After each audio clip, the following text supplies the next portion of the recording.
Жил-был купец. У него было два сына – Дмитрий да Иван. Раз, благословляя их на ночь, сказал им отец: «Ну, дети, кому что во сне привидится, поутру мне поведайте, а кто утаит свой сон, того казнить велю». Вот на утро приходит старший сын и сказывает отцу: «Снилось мне, батюшка, будто брат Иван высоко летал по поднебесью на 12 орлах, да еще будто пропала у тебя любимая овца. А тебе, Ваня, что привиделось?» «Не скажу», – отвечал Иван. Сколько отец не принуждал его, он уперся и на все увещания одно твердил: «Не скажу, да не скажу». Купец рассердился, позвал своих приказчиков и велел взять непослушного сына, раздеть до нога и привязать к столбу на большой дороге. Приказчики схватили Ивана и, как сказано, привязали его нагишом к столбу крепко-накрепко. Плохо пришлось доброму молодцу. Солнце печет его, комары кусают, голод и жажда измучили. Случилось ехать по той дороге молодому царевичу. Увидал он купеческого сына, сжалился и велел освободить его.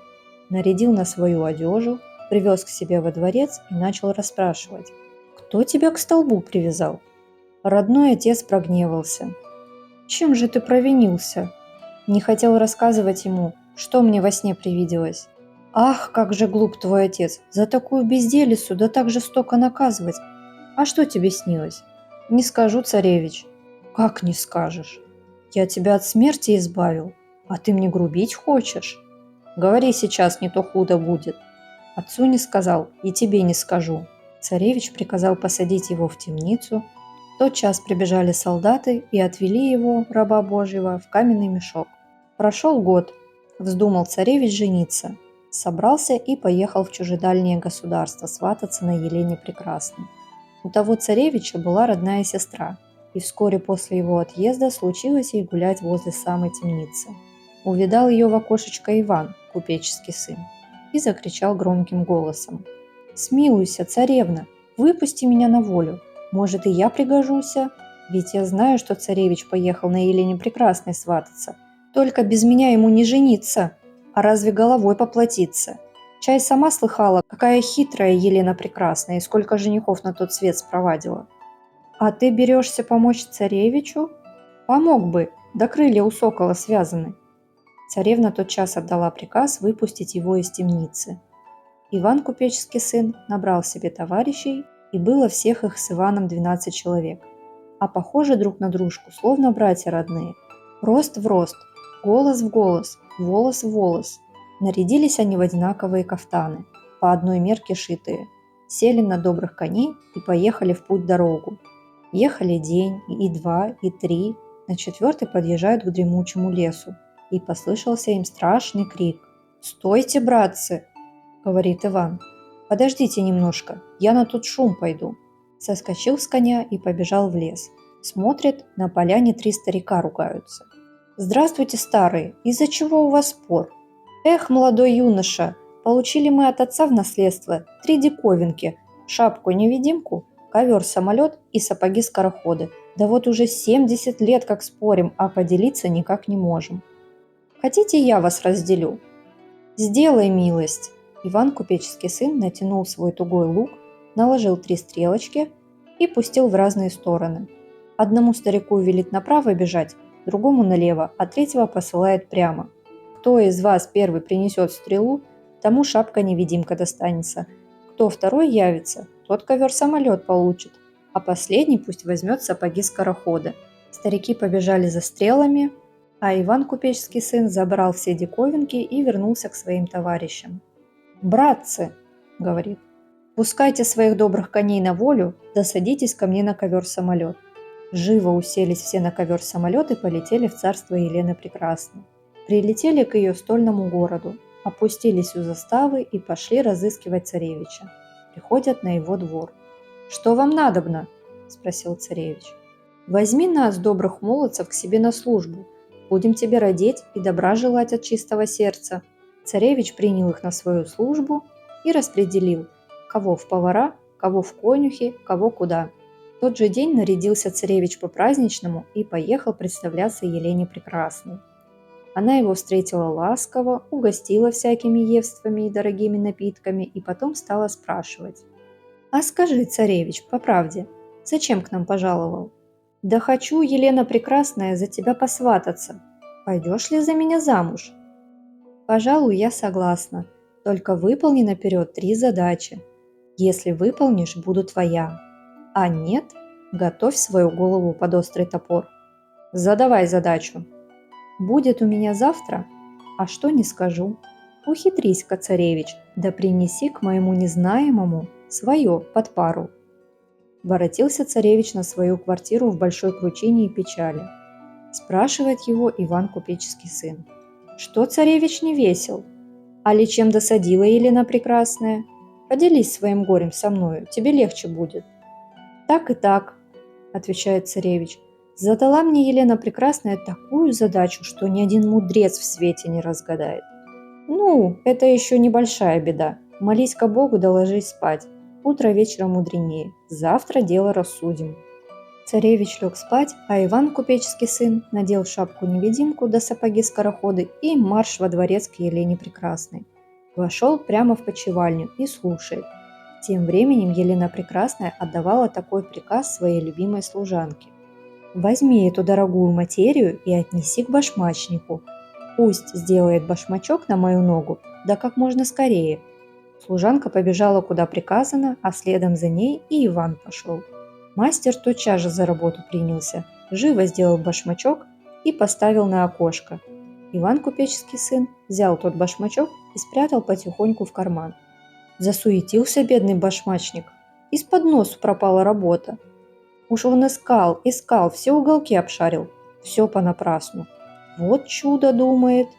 Никак нечистый со мной пошутил. Нечего делать. Взялся опять за иглу, сработал другой башмачок и понес к Елене Прекрасной. «Экий ты мешкотный», – сказала Елена Прекрасная. «Сколько времени за одним башмаком провозился?»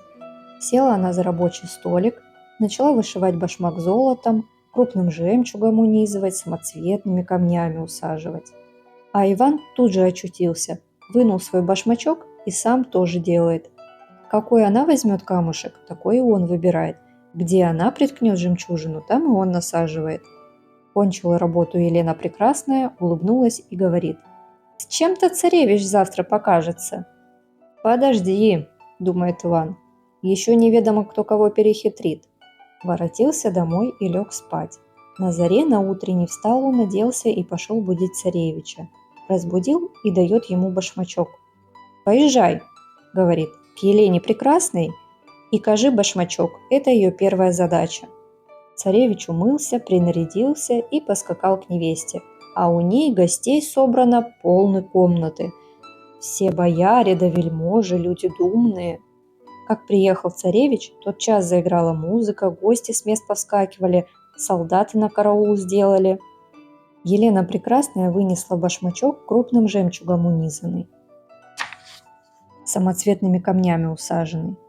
А сама глядит на царевича, усмехается, говорит ей царевич. «Хорош башмак, да без пары ни на что не пригоден. Видно, подарить тебе другой такой же». С этим словом вынул он из кармана другой башмачок и положил его на стол. Тут все гости в ладоши захлопали, в один голос закричали. «Ай да царевич, достоин жениться на нашей государыне, на Елене Прекрасной». «А вот увидим», – отвечала Елена Прекрасная. «Пусть исполнит другую задачу». Вечером поздно воротился царевич домой еще пасмурнее прежнего. «Полно, царевич, печалиться», – сказал ему Иван Купеческий сын. «Молись-ка Богу, да ложись спать. Утро вечера мудренее». Уложил его в постель, а сам надел сапоги-скороходы да шапку-невидимку и побежал во дворец к Елене Прекрасной. Она в то самое время отдавала приказ своей любимой служанке. «Сходи поскорее на птичий двор, да принеси мне уточку». Служанка побежала на птичий двор, и Иван за нею. Служанка ухватила уточку, а Иван селезня, и тем же путем назад пришли. Елена Прекрасная села за рабочий столик, взяла утку, убрала ей крылья лентами, хохолок бриллиантами. Иван Купеческий сын смотрит, да тоже творит над селезнем. На другой день у Елены Прекрасной опять гости, опять музыка. Выпустила она свою уточку и спрашивает царевича: «Угадал ли мою задачу?» «Угадал, Елена Прекрасная. Вот к твоей уточке пара!» И пускают тотчас селезня. Тут все бояре в один голос крикнули: «Ай да молодец, царевич! Достоин взять за себя Елену Прекрасную!» «Постойте! Пусть исполнит наперед третью задачу!» Вечером воротился царевич домой такой пасмурный, что и говорить не хочет. «Не тужи, царевич, ложись лучше спать, утро вечера мудренее», — сказал Иван Купеческий сын. Сам поскорее надел шапку-невидимку да сапоги-скороходы и побежал к Елене Прекрасной. А она собралась на Синее море ехать, села в коляску и во всю прыть понеслась. Только Иван Купеческий сын ни на шаг не отстает. Приехала Елена Прекрасная к морю и стала вызывать своего дедушку. Волны заколыхались, и поднялся из воды старый дед. Борода у него золотая, на голове волосы серебряные. Вышел он на берег. «Здравствуй, внучка! Давненько я с тобой не видался. Поищи-ка у меня в головушке». Лег к ней на колени и задремал сладким сном. Елена Прекрасная ищет у деда в голове, а Иван Купеческий сын у ней за плечами стоит. Видит она, что старик заснул, и вырвала у него 3 серебряных волоса, а Иван Купеческий сын не 3 волоса, а целый пучок выхватил. Дед проснулся и закричал: «Что ты, с ума сошла? Ведь больно!» «Прости, дедушка, давно тебя не чесала. Все волоса перепутались». Дед успокоился и немного погодя опять захрапел. Елена Прекрасная вырвала у него 3 золотых волоса, а Иван Купеческий сын схватил его за бороду и чуть всю не оторвал. Страшно вскрикнул дед, вскочил на ноги и бросился в море. «Теперь царевич попался», — думает Елена Прекрасная. «Таких волос ему не добыть». На следующий день собрались к ней гости. Приехал и царевич. Елена Прекрасная показывает ему 3 волоса серебряные да 3 золотые и спрашивает: «Видал ли ты где такая дива?» «Нашла чем хвастаться. Хочешь, я тебе целый пучок подарю?» Вынул и подарил ей клок золотых волос да клок серебряных. Рассердилась Елена Прекрасная, побежала в свою почевальню и стала смотреть волшебную книгу. Сам ли царевич угадывает или кто ему помогает? И видит по книге, что не он хитер, а хитер его слуга Иван, купеческий сын. Воротилась к гостям и пристала к царевичу. «Пришли-де ко мне своего любимого слугу. У меня их 12. Пришли того, что Иваном зовут. Да их всех зовут Иванами». «Хорошо», — говорит, — «пусть все приедут». А в уме держит: «Я и без тебя найду виноватого».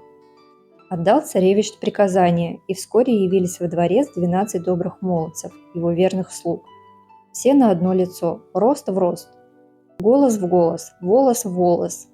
«Кто из вас большой?» – спросила Елена Прекрасная. Они разом все закричали: «Я большой! Я большой!» «Ну, — думает она, — тут спроста ничего не узнаешь». И велела подать 11 простых чарок, а 12-ю золотую, из которой завсегда сама пила. Налила те чарки дорогим вином и стала добрых молодцев подчевать. Никто из них не берет простой чарки, все к золотой потянулись и давай ее вырывать друг у друга. Только шуму наделали, да вино расплескали. Видит Елена Прекрасная, что штука ее не удалась. Велела этих молодцев накормить, напоить и спать во дворце положить. Вот ночью, как уснули все крепким сном, она пришла к ним своей волшебную книгою. Заглянула в ту книгу и тотчас узнала виновного. Взяла ножницы и отстригла у него висок. По этому знаку я его завтра узнаю и велю казнить. Поутру проснулся Иван Купеческий сын, взял рукой за голову, а висок-то отстрижен. Вскочил он с постели и давай будить товарищей. «Полно спать! Беда близко! Берите-ка ножницы, достригите виски!» Через час времени позвала их к себе Елена Прекрасная и стала отыскивать виноватого. Что за чудо? На кого не взглянет, у всех виски отстрижены. С досады ухватила она свою волшебную книгу и забросила в печь. После того нельзя было ей отговариваться, надо было выходить замуж за царевича. Свадьба была веселая. 3 дня народ без просыпу пьянствовал, 3 дня кабаки и харчевни стояли отворены. Кто хошь, приходи, пей и ешь на казенный счет. Как покончились пиры, царевич собрался с молодой женою ехать в свое государство, а 12 добрых молодцев вперед отпустил. Вышли они за город, разослали ковер-самолет. Сели и поднялись выше облака ходячего. Летели и опустились как раз у того дремучего лесу, где своих добрых коней покинули. Только успели сойти с ковра, глядь, бежит к ним старик со стрелкою. Иван Купеческий сын отдал ему шапку-невидимку. Вслед за тем прибежал другой старик и получил ковер-самолет. А там и третий, этому достались сапоги-скороходы. Говорит Иван своим товарищам: «Седлайте, братцы, лошадей, пора в путь отправляться». Они тотчас изловили лошадей, оседлали их и поехали в свое отечество. Приехали и прямо к царице явились. Та им сильно обрадовалась, расспросила о своем родном братце, как он женился и скоро ли дома будет. «Чем же вас, – спрашивает, – за такую службу наградить?» Отвечает Иван Купеческий сын: «Посади-ка ты меня в темницу, на старое место». Как его царевна не уговаривала, он таки настоял на своем. Взяли его солдаты и отвели в темницу. Через месяц приехал царевич с молодой супругою. Встреча была торжественная, музыка играла, в пушки полили, в колокола звонили, народу собралось столько, что хоть по головам ступай. Пришли бояре и всякие чины представляться царевичу. Он осмотрелся кругом и стал спрашивать: «Где же Иван, мой верный слуга?» «Он, говорят, в темнице сидит».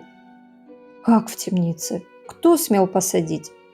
Докладывает ему царевна: «Ты же сам, братец, на него опалился и велел держать в крепком заточении. Помнишь, ты его про какой-то сон расспрашивал, а он сказать не хотел». «Неужели же это он?» «Он самый. Я его на время к тебе отпускала». Царевич приказал привести Ивана Купеческого сына, бросился к нему на шею и просил не помнить старого зла. «А знаешь, царевич, – говорит ему Иван, – все, что с тобой случилось, мне было наперед ведомо. Все это я во сне видел, оттого тебе и про сон не сказывал». Царевич наградил его генеральским чином, наделил богатыми имениями и оставил во дворце жить. Иван Купеческий сын выписал к себе отца и старшего брата, и стали они все вместе жить-поживать, добра наживать.